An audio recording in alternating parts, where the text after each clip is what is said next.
Are those rivers not in America supposed to be all to a certain percentage so clean? No. I live here, I know that. You did and you did not? I didn't. No. I did not know that. I did not. Actually? Yes, on the other west, the east side. No. Yes. Yes. Do you know what it's called? Yes, but I'm on film now, and so I can't remember. Yes. Do you remember what it's called? I think it's the Anacostia. Whether you're on the western or eastern banks of DC, you'll find a river. But depending which side you're on, the two rivers tell very different stories of the people who live there. On the west side flows the Potomac River through some of the wealthiest communities in the country, including Potomac, Maryland.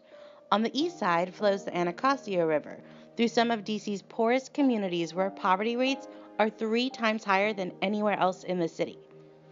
The socioeconomic statuses aren't the only major differences between these neighborhoods either.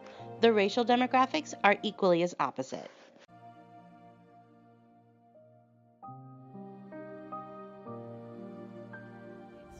Probably, yes. No, I did not know that. No. I've heard of that. No. Yes. Yes. Yes. The enactment of the Clean Water Act of 1972 resulted in expansive, real improvements in the health of the Potomac River, federal laws on sewage discharges, and major updates to the city's wastewater treatment plants made a clean Potomac a reality again.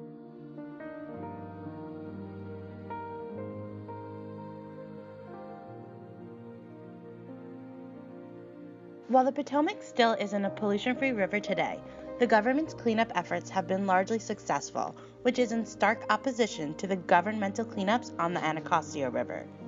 Even with the combined efforts of the various public and private stakeholders, the lackluster cleanup efforts have left the Anacostia as one of the most polluted rivers in America today.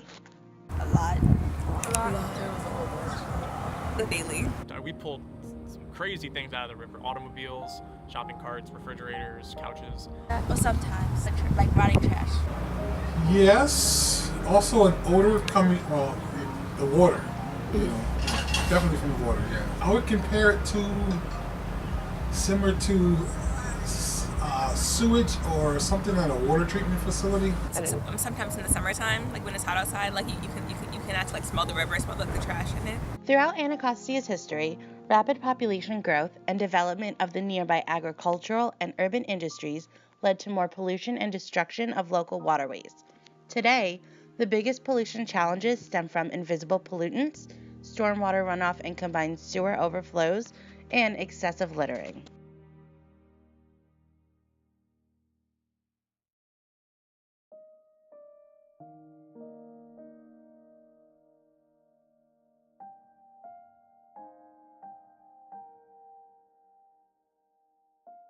I mean, I wouldn't fish out this river because I know that the fish in here, like, they've been exposed to oils, they have tumors and different things in their bodies. I would eat them, but whenever I catch something, I'm never prepared to take it back home. So. If it didn't come out the freezer in the grocery store, I wouldn't touch it because I didn't like the smell and it had a funny taste to it. I mean, we've definitely had fishermen catch fish with, that didn't look so good, with, lesions that have been impacted by many years of pollution and detriment to the river. We advertise as much as we can. We printed up a whole bunch of flyers about consumption limits, whether you're a child or a pregnant woman or a man or, anything like that. We print it in English and Spanish to hit as many people as possible. Sure, economics. I live on the Potomac River. We have a house on the Potomac River. So we look at it every day.